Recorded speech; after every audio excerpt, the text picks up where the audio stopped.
What up, homies? Welcome to episode 20 of our Disco Elysium playthrough. It's officially day 2 in Martinez now, and before we hit the streets, we take some time to lay out a plan for the next to-dos. Finally back downstairs, we link up with Kim and almost make it outside of the Whirling Racks to actually, get going on the murder investigation. But we run into Lena, the woman in the wheelchair again, and we have a nice, episode-filling conversation with her. Firstly, her husband is missing, and we agree to help her find him. Secondly, and here's why we spent so much time with her, she explains to us what her and her husband's profession as cryptozoologists actually is, and at least to me, it's pretty interesting. Think of someone hunting for and learning about insects and other animals straight out of a Lovecraftian reality or SCP containment lab. Thanks for coming by, and enjoy!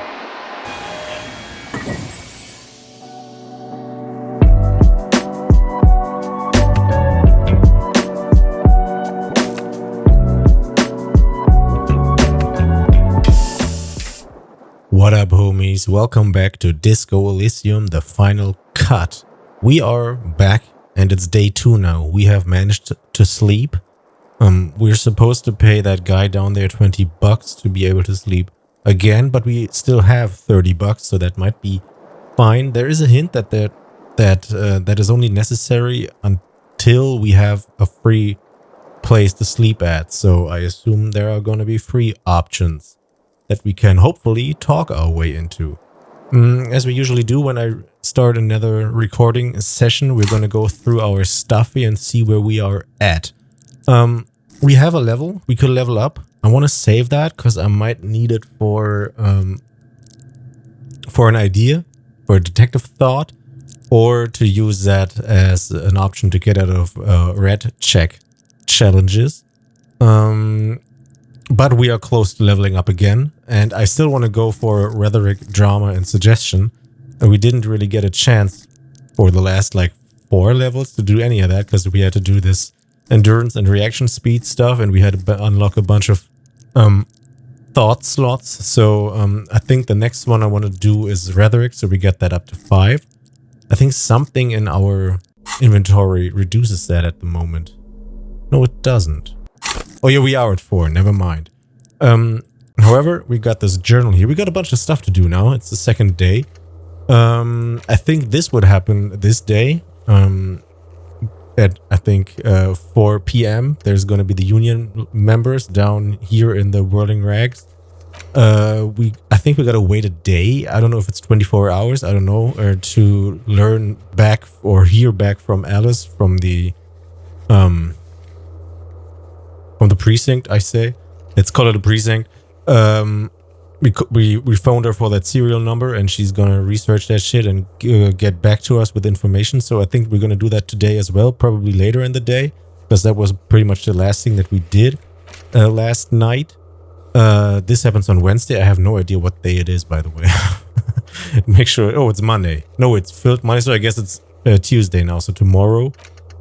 Find the armor. This is one of the prime things we're gonna do today. Is talk to the Jolly Mask. I suppose it's the or I assume it's the beatnik homie where the strikebreakers are at. We are still trying to get that body down. But that links up with the next big thing that we want to do now is actually talk to the union leader. Because we are still 39 in-game minutes away from finishing this advanced race theory thought. When that is done, we can go to the maximum racist boy and convince him that we are just as racist as he is. And then hopefully remove that shit as fast as we can. And put in this year, the suicide of Kosmazov. Also, we have this year, Jamei Vu. It's pretty obscure what that actually is. I can't really tell. But down here it says this feels like the most important of all the thoughts, the one you truly must complete. So I think we should get that one too. Maybe we do that after we do the suicide of Kosmazov thing.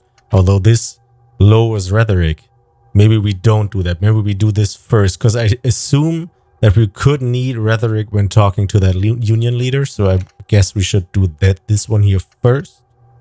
Other than that, in the journal, we still have to investigate the drivers about that smuggling stuff that Joyce told us about, the mediator person. And that's pretty easy, so we can do that before we go to the union leader. And we can report back to Plaisance. This is actually the first thing that we're going to do. First talk to Plaisance, then we're going to talk to the truck drivers, and then we're going to talk to that beatnik person. And anything else here revolves around getting Joyce information or finding out what's in the Burling's trash or who has access to that. Still finding our badge, our gun, things that might take a while. Find out who called in that the guy was killed there and that he's still hanging there. We got to talk to that guy. I think once we're done with the union stuff, we should be... there's probably going to be new stuff once we actually get there. He's going to probably fill us up with quests or whatever. Choices at least.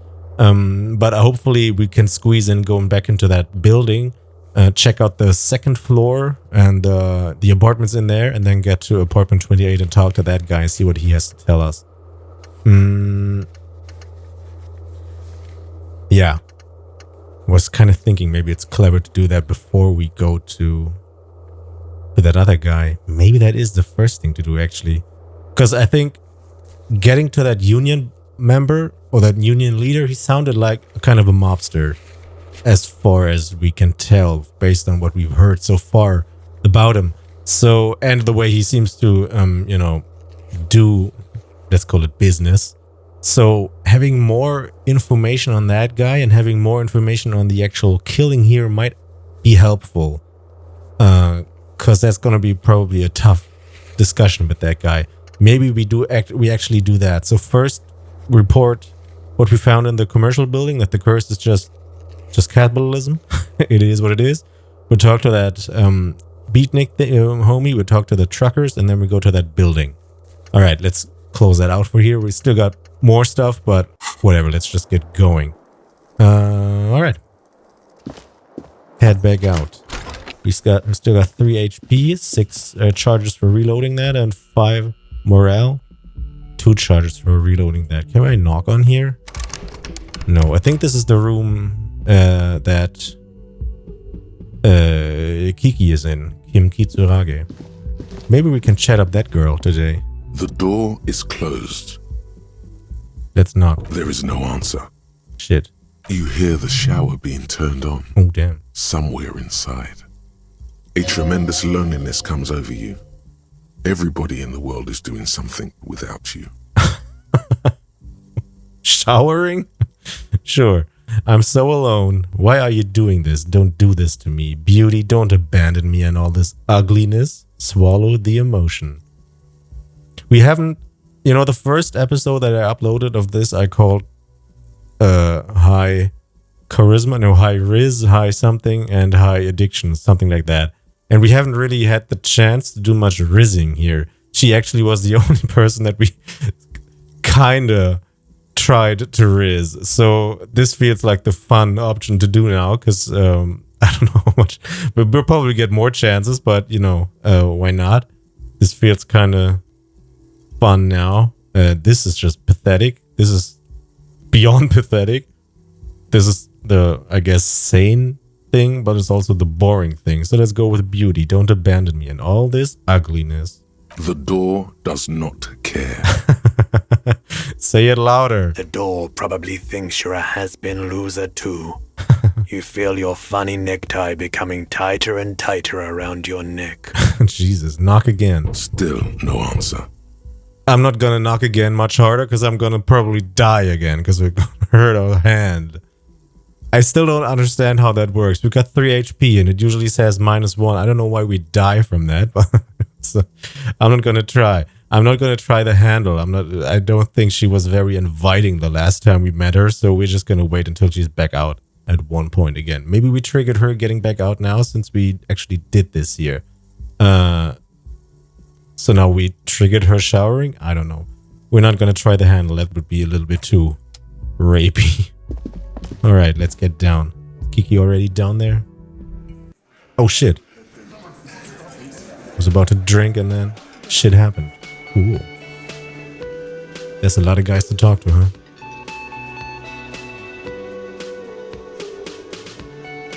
Alright. Kiki's got something to say, so go over to him. Good morning, he says. Morning. He gives you a quick nod. Looks like we can get to work at once. The Union muscle turned up. They look rowdy. We should talk to them. Union muscle, huh? Why do we need to talk to them? What do you mean rowdy? Damn, that's what I just said. Are these the men Guard told us about yesterday? Oh, that's Guard, yeah. Let's roll. Autobots, roll out. What do you mean rowdy? I mean ungovernable. Martinez isn't exactly enthusiastic about the RCM being here. They prefer to be policed by the Union. These men here. Men who drink beer for breakfast? There's talk of an armed wing of the Union called the Hardy Boys, who are responsible for state policing. I think it's them. We're gonna have a table, ladders, and chairs match with them, or whatever. Are these men... there are so many of them. Maybe we should call in reinforcements? No. Are these the men that Guard told us about? I completely forgot. Sorry, I had a rough night's sleep. The hell? It's them by the looks of it. Loud and nasty, just like the manager said. Rough night's sleep, huh? Why's that? I managed to keep your spinners, man. You should have dreamt about your spinners. One loose thread less to worry Why? about. And one big problem to replace it.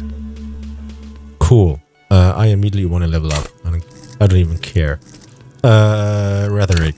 Let's go. No thinking, just doing. Okay, cool. And what's that? Oh, that's done now. Okay.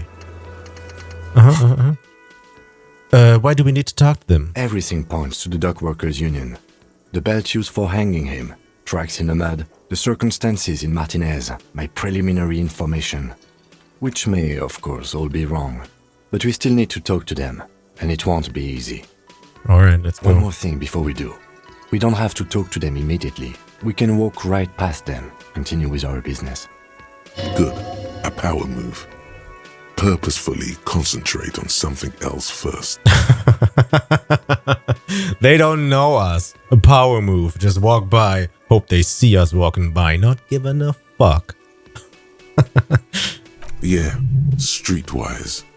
Zoom right past. Do it on your own terms. Sick. But aren't you curious to know what they have to say about the murder? They're in no hurry to leave. They think they own the place. Anyway, I leave that choice to you. Whatever you decide is fine by me. I feel like this falls into the same category as with the union leader. Talk to that guy in the apartment first, because he apparently witnessed what went on. So that's information that could be helpful for talking to these guys. So just postpone it. But since they are here now and will be here today, I don't know if they're going to be here tomorrow. So that puts a little bit of a time stamp on that. We got to do that before the night ends. I assume that won't be a problem because this is episode, I think, 18 or 19 now. So, and everything before that was just first day stuff. And I think we woke up around 12 o'clock. So we should be fine, I assume. Cool. Let's talk to these guys here. Why not? Can I help you? Oh, nothing new about my bill for 20 tonight. real. I'm not going to do that yet now, because who knows what I may need money for. Oh yeah, also when we go back to the Why are bookshop. you wasting? Yeah. We got to buy some cool books and use them as items. We still have items that we could put in here, and I assume they're going to give us cool bonuses. What about you, my girl? Just a moment. The old woman turns back to the cafeteria manager. And there's no public phones nearby? The closest phone booth is down the coast. Sorry for the inconvenience, ma'am. The cafeteria manager appears genuinely apologetic. It's fine, I understand. Thank you anyway. I'm glad to see you again, dear. Me too. Good day, ma'am. Everything all right? Sorry, ma'am. I didn't mean to eavesdrop on your conversation. Tell me how I might make it up to you. You seem busy. First one. Good day, ma'am. Everything all right? Please don't trouble yourself about me, sweetie. I was just hoping to make a call, but the Whirling's phone line isn't working. Can I use my car? And by my car, I mean his car. The union office probably has a phone, but I can't really get there. Or to the phone booth down the coast. And Gary's phone is dead too. Wait, what's wrong with the phone line? Why did you need to use the phone anyway? To let the young woman who's house sitting for us know that we may be delayed. Morel, my husband, and our friend Gary were supposed to get back by Monday night. But they're still missing, and I haven't heard from them. Missing? So her husband, Morel, and Gary, their friend. I was also hoping she'd heard from Morel. She looks down. A little missing persons puzzle might just be the thing to take your mind off the hangover. Do I still have I mean, I guess we're kind of cold turkey here. Do we still have a hangover? It's been a day. I don't know how hangovers work. I don't drink. I assumed it always takes just one day or half a day or whatever. Doesn't matter. Maybe we're just on cold turkey mode now. Okay, I'll bite. Has your husband... That seems kind of rough. Has your husband gone missing before? This sounds more like a side thing. I need to take care of my main thing. Then I get back to this. No, she's cool. I'll bite. That's just it. This isn't like him at all. He always plans his expeditions so carefully. Expeditions? But you have more important things to worry about. She glances out the window toward the bay. What is this expedition your husband was on? So your husband is on is a kind of scientist? Tell me more about morale, looks, character, your relationship. That's all for now. All of these. Side quest city it is. Remember how I told you what we're gonna do today? Fuck that. What is this expedition your husband was on? Just some field work, sweetie. Morel is a highly trained scientist. He and his assistant Gary are studying an extremely rare species of insect. Insect? But they should have returned by now. They were just going down the coast across the water lock to set a few traps. He said they'd be back on Monday. What could be keeping them? We know that the that water gate that she just talked about is the one that's available to activate, I guess, on Wednesday to actually create a bridge and get over there. So maybe they're just stuck. Because I think there's also something down there that might hold it. Like, I look like a broken road sign or some shit. So maybe it's just he's stuck down there and just chilling with his homie. The water lock, that was broken. Could this be it? Yeah. Wait, who is this Gary person? Do you trust him? The water lock to the other side of the coast is broken. They're probably just stuck over there. Is it clever of me to just say these things and then the game says the same thing? Or do I just waste everyone's time? Wait, who is this Gary person? Oh, sweetie, it's nothing like that. Gary's as loyal as they come. I trust him with my husband's life any day. The water lock to the other side is broken. Oh my. What happened to the water lock? Probably just some technical problem. I really don't know. Just go for the first one. Just calm her down, I hope. Well, whatever the cause, I'm thankful. To both of you. You've spared me another sleepless night. Cool. You're welcome, ma'am. I hate to ask, but if your investigation takes you to the other side of the coast, please do keep an eye out for my husband. Will do. This will surely lead to a cryptozoological mystery with that extremely rare insect. I kind of doubt it, my guy. Yes, some left-field scientific research is exactly what you need right now. Funk up that vanilla murder investigation. Vanilla. Motherfucker being lynched and hanged and stripped naked. Hang there for a week, man. That's too vanilla for me. And if you see him, let him know Lena is waiting for him here at the Whirling. He gets so tangled up in his work that he may not know the water lock's been repaired. And it's cold out there. If I see him, I'll let him know you're here when or if I get there. Accept task. I've really spent too much time on this. Side case as it is, no. Of course we're going to accept that. Oh, you're such a dear. Thank you, sweetie. Cool. So is your husband? So your husband is some kind of scientist? Oh, yes. A zoologist. A cryptozoologist, to be more precise. What is that? It's a pseudoscience that attempts to legitimize research into mythological beasts and urban legends. The hell? All of a sudden, this turned cool. That's one opinion, yes. And people are entitled to their opinions. I just realized that that guy is still fucking around with that bird. Is he ever going to be done with that? My apologies, ma'am. I did not mean to undermine your hobby. And undermines it again immediately. Your hobby. They said it's his job. Your hobby. It's not a hobby, dear. It's a subfield of zoology, one specializing in animal species that are so exceedingly rare that many assume them to be extinct or even fictitious. Searching for such species called cryptids is difficult and often thankless, and frankly, many scientists are too lazy to do it. Universities these days are rarely interested in supporting real research. Okay, that real kind of fucked it up here. I wonder if there's a way. Can I get into my shit here? We have this option here. We are communist 17, by the way. Apocalypse Cop. We had some options that sounded kind of Madman like. Oh wait, it's a Tuesday task. Is it? Did we? It's probably a task that we accepted on Tuesday. Whatever. There were some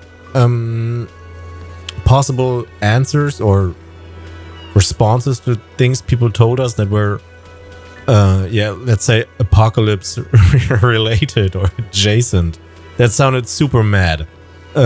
Things like, the world is going to hell and whatever. Things like that.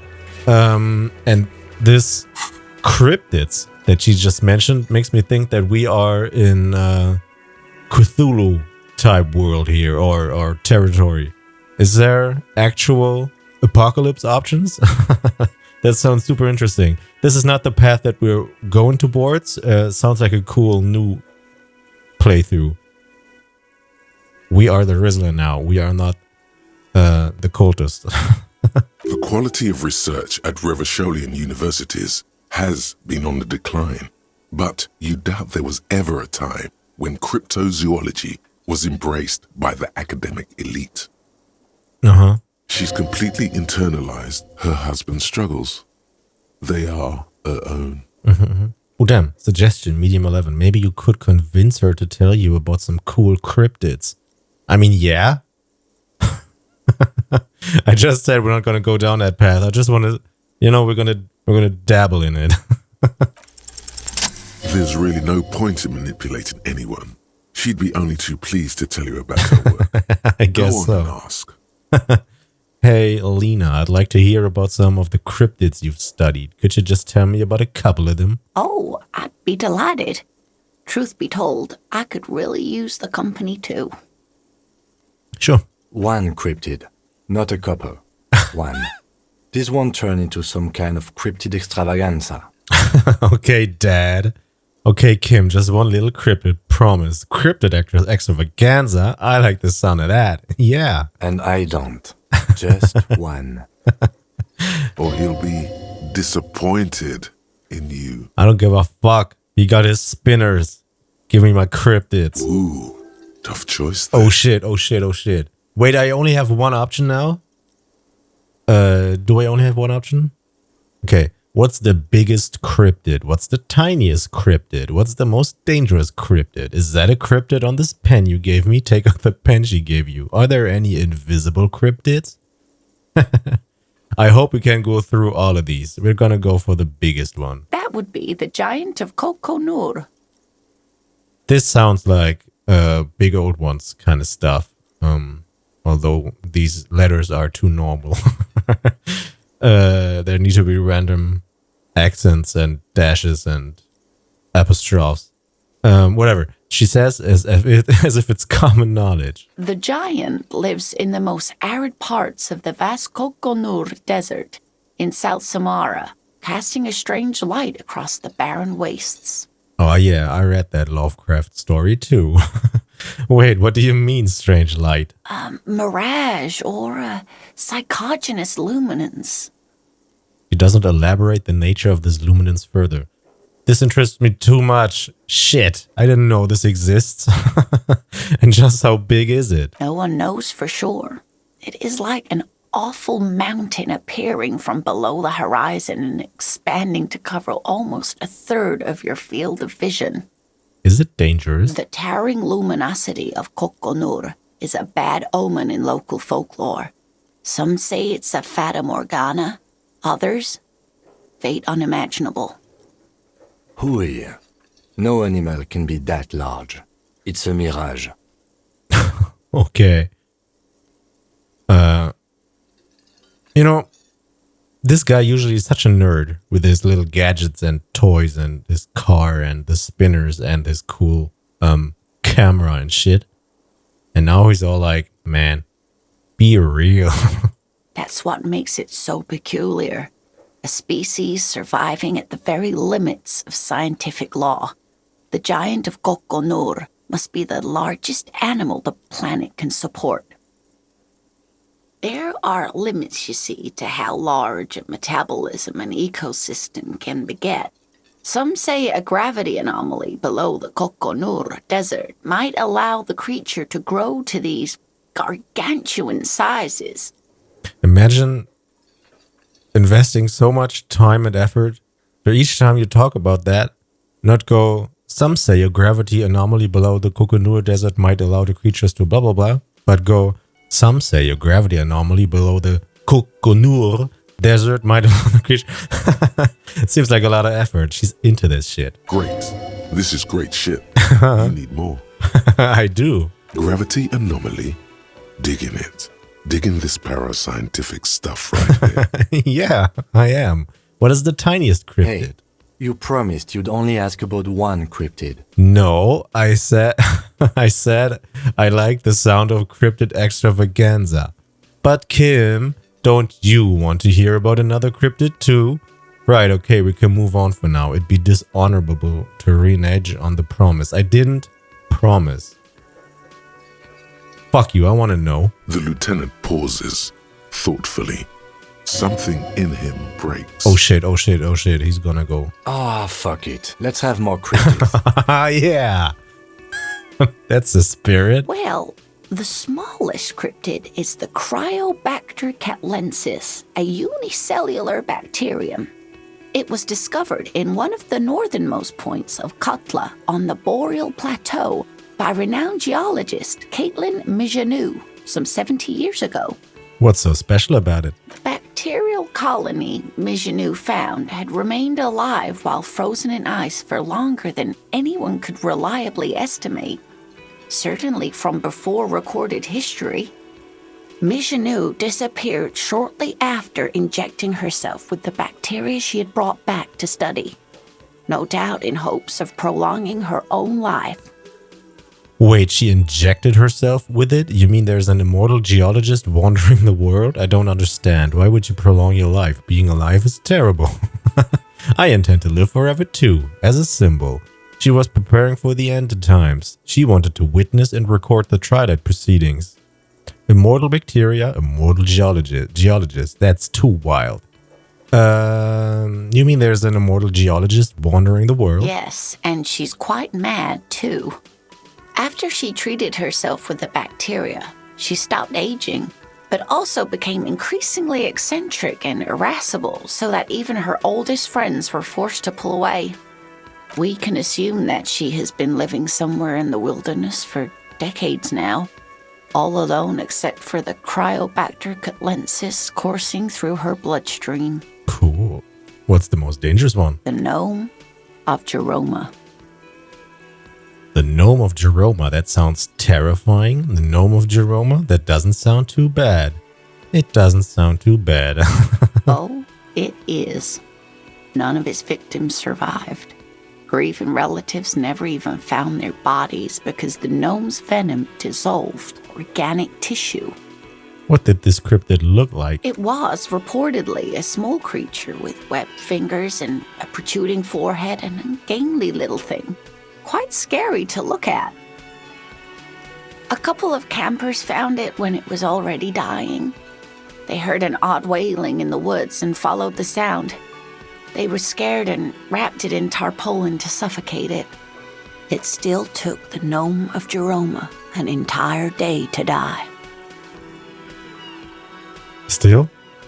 I mean by suffocating it? Okay. If the body of the creature was found, why aren't there detailed illustrations of it in science textbooks, confirming the existence of this very little species? I like that it interjects here. If the body of the creature was found, the lieutenant can't help himself. Alas, the first scientist who got his hands on the creature's corpse put it in a jar of formaldehyde, thinking that would detoxify the gnome's venom. Instead, all the venom leaked out of the creature's teeth and into the surrounding liquid, dissolving the creature itself. A poetic end, perhaps, but a real loss for science. She says mostly to herself. Alas, always alas, and then it was gone. Isn't that overly convenient? Uh-huh.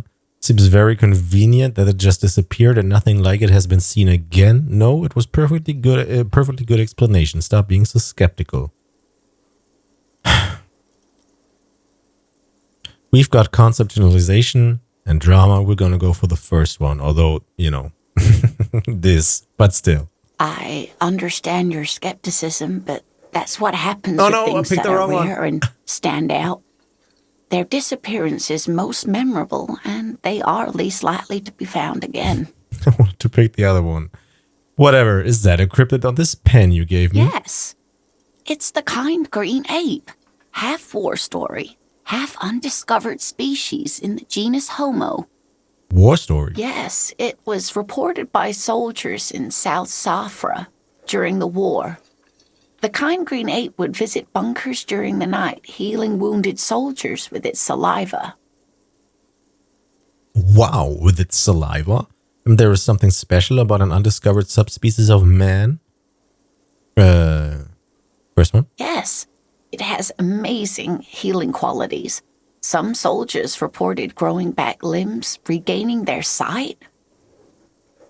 And there was something about an undiscovered subspecies? Indeed, there is. It's our closest relative among the cryptids.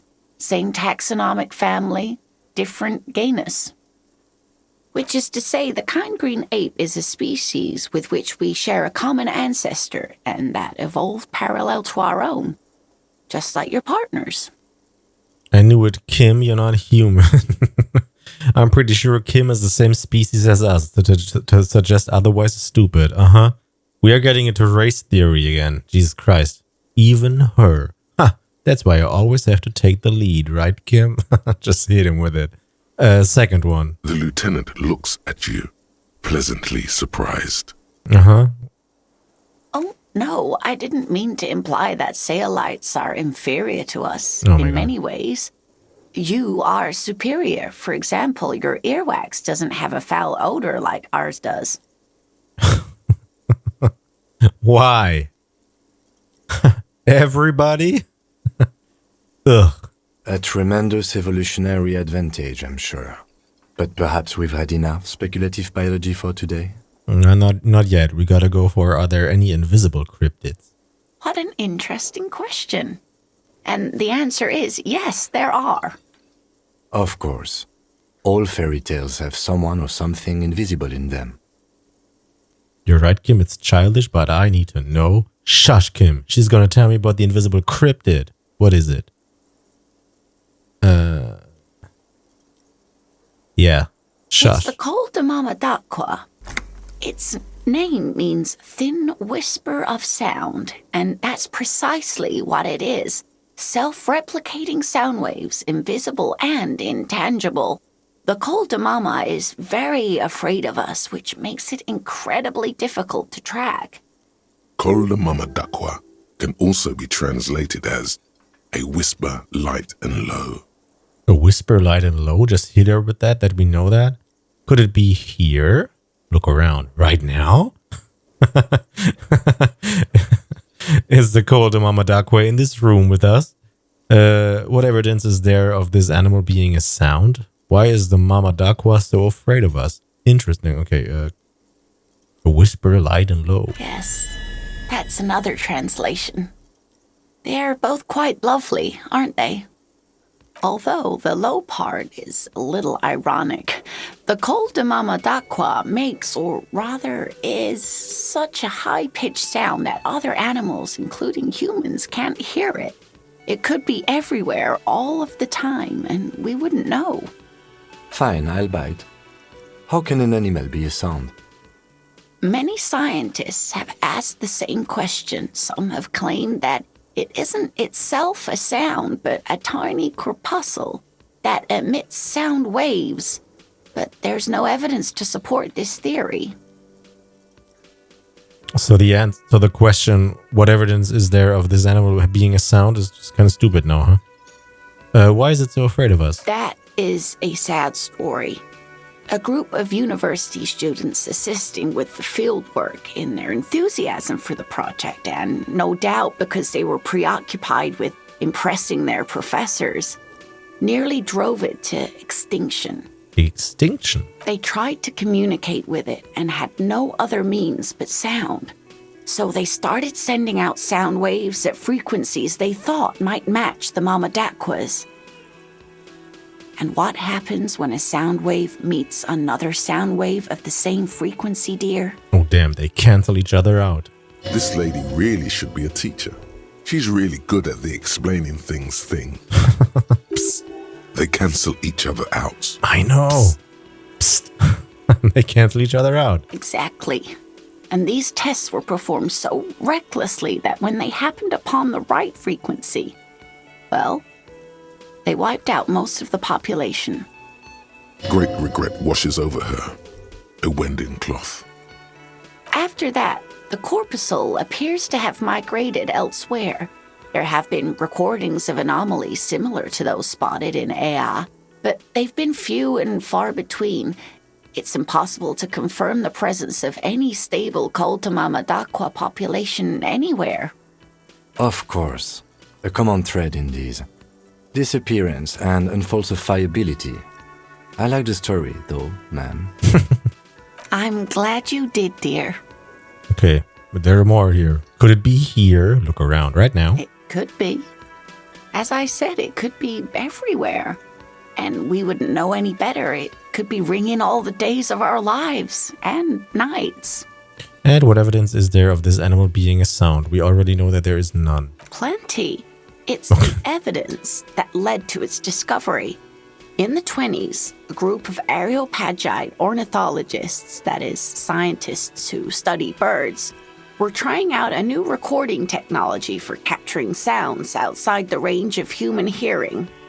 When playing back recordings they had made in the foothills of the Ea mountain range, they noticed certain anomalies, patterns that seemed random at first, but on closer examination were consistent with the waveforms of songbirds.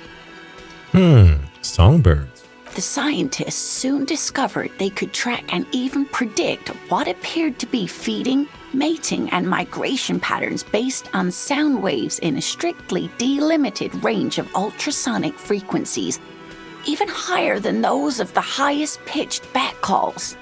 She transforms, when speaking about these strange animals, into a confident woman.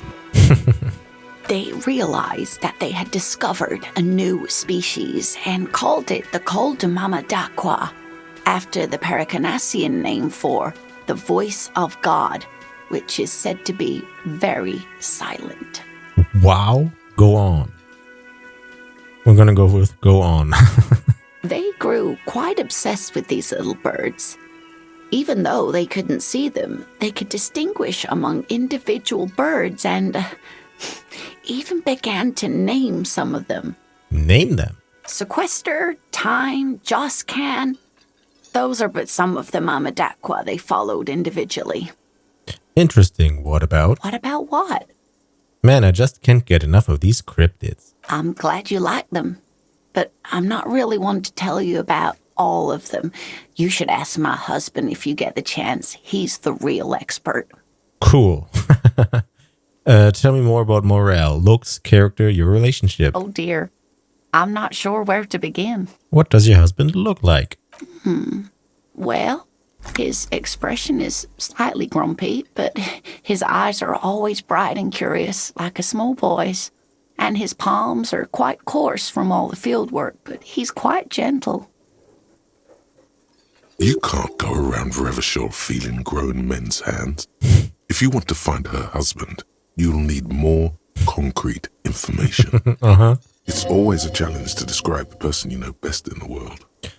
Let's try again. Why don't you try describing him as you would one of your cryptids? That's good enough. Let me ask you something else. Yeah, cryptids. Oh, well, he's a bit shorter than you, but with a larger frame. And he has longish white hair, usually a bit uncombed. You might say wild, even. The lieutenant pulls out his notebook and begins jotting down the woman's description. One other thing, he'll likely have all kinds of field gear on him, even if he's not out in the reeds, you know, just in case. How long have you been married? We'll be celebrating our 16th anniversary this autumn. Not the most numerically satisfying anniversary, but I like the less obvious milestones even more somehow. Okay. How did the two of you meet? By a dating agency, I'm ashamed to say. I was looking to get back into the scene after recovering from my accident, and he'd just divorced. Do we get to know about her accident? We hit it off, and, well, here we are. She's skipping over some important parts. Perhaps you'll find out more later. All right. I think I'll have all the information I need. Let's move I on. hope I've been useful. Tell me more about this rare insect your husband is looking for. Oh, sweetie, it's fascinating. But I shouldn't bore you with entomological minutiae. The lieutenant gives you a sideways glance. No, I want to hear about the insect. You're right, I don't have time for insect facts right now. Let's talk about something else. No, I want to know. Well, it's a phasmid, technically, but Ah yes, Phasmatodia, a diverse group of insects whose bodies resemble twigs, leaves, that sort of thing. Ghost insects, colloquially. Cool. Oh yeah, here comes the interesting. where other phasmids imitate sticks or leaves, this one's a living reed. It disguises itself among the reeds here on the Insulindian coast. Hence its name, the Insulindian phasmid. Perhaps you'll end up co-discovering the phasmid with us officers. She looks you in the eye and nods thoughtfully. I knew it. We're gonna be chasing made-up insects with cryptozoologists. It's not made up, officer. I can assure you. He a hater. It's simply elusive, so much so that most establishment zoologists doubt it exists at all. What makes you think the phasmid is around here? So is it dangerous? Is it valuable? Does it have cool powers? Yeah. Yes, it can blend in almost perfectly among the reeds. It's how it stayed hidden all these years, centuries even. What makes you think it's around here? Well, some teenagers making out in the reeds saw one. They didn't know what it was, of course, but there was a brief article in a local newspaper about their encounter with a ghost insect that looks like the reeds. Gary sent us the clipping. So a newspaper clipping is all the evidence you have? Of course, most phasmid sightings turn out to be false alarms, but their description matched the Insulindian phasmid perfectly, and they didn't even know what they were looking at. So, is it dangerous? Not at all. Why else would it hide itself so carefully? Is it valuable? Oh, I doubt it. No one gets into cryptozoology for the money, sweetie. Other than with other crypto shit. Okay, what's so special about this stick bug then? Oh dear. I'm afraid I'm not explaining this very well.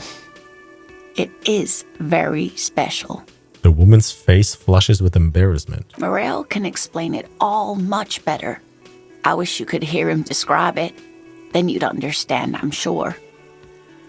We don't have to do this. I'd really like to hear more about the cryptids because we already have gone through all the options. So that's all for now. Damn, 2? Advanced Oh yeah, the thought. Race theory. Ugh. Everything is calm in the eye of the race storm. Your mind is lucid and bright. The mind-bending phylogenetics appear more distant and, to be fair, a little ridiculous. The great race mystery has cleared up.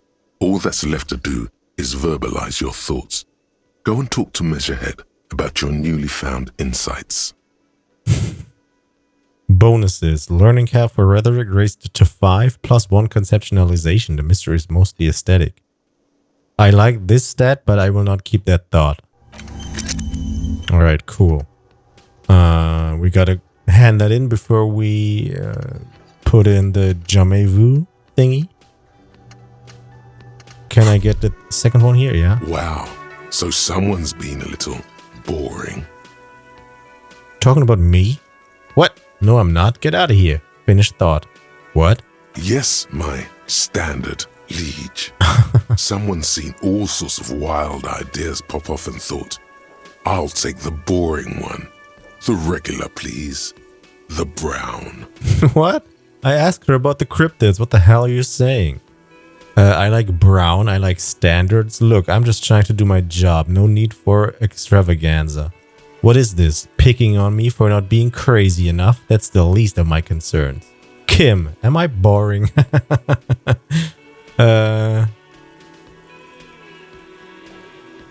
I don't like any of these, so I'm gonna go for this. Kim, am I boring? You? I wouldn't worry about that. See? See? You're so regular and vinyl brown.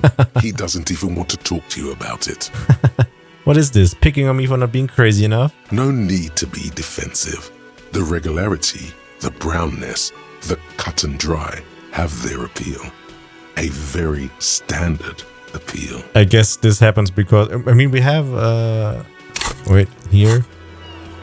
Boring co-op 4. I guess that's that. Sad. I would have preferred to be a little bit more crazy, but I guess that's not us. Look, I'm just trying to do my job. No need for extravaganza. I like standards. I like brown. I don't like any of these. So I guess I'm just trying to do my job. Of course you do. Let's get right to it. My lord's copotype is regular cop. I'll let everyone know. I'll send out a telefax. Ugh. Wait. This will be my copotype now? No, please don't. Why not? Send out the telefax then. I'm not ashamed. Yeah, no need. Let's keep that announcement on standby for now. Opt out. I don't want to be a regular cop. Wait. This will be my copotype now? Yes, the type of cop you are, sire. Think of it as a caste, a class even, a nation of regular law officials that you belong to. It comes, of course, with the usual benefits. I think for now we have been the sorry cop. I guess these 4 are the options here. Superstar cop, apocalypse cop, sorry cop, and boring cop. And this probably popped up because we're now at 4. We had a sorry cop thingy with that copotype thing. So that's probably where that comes from. We're going to stick with sorry cop because I don't want to be a cop. So hopefully that's, playing more into those cards. We're not going to be a boring cop. Yeah. No need, opt out. Good. Of course. To outright declare yourself something does seem a bit too interesting now. Shame doesn't me, huh? it? I won't trouble you any further. All right. Getting shamed. All right, cool.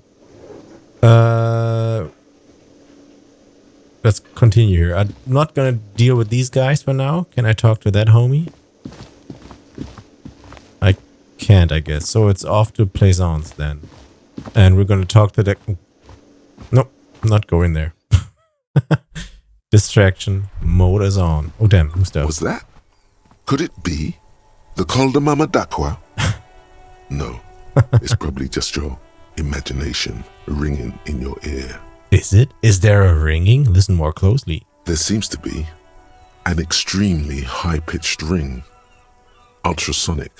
Lena said it was very high-pitched, right? It's like something tickles your ear. Lena also said that it couldn't be heard by any other animal, including humans. What you're hearing must just be a regular bird.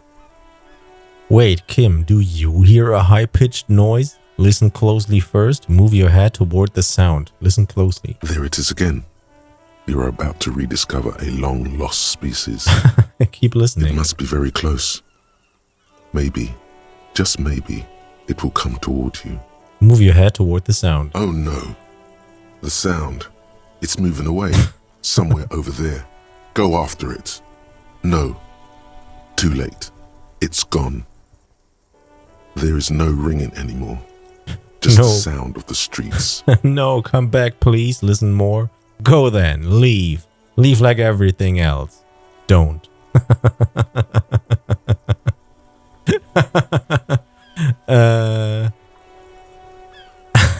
Second one. So it does.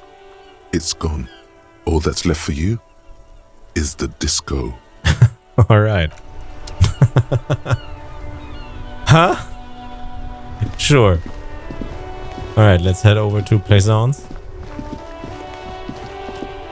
Fuck, there's so many people here. No, first to Plaisance. This shit ain't nothing to me. Tease shit? This shit? I don't know. Plaisance it is.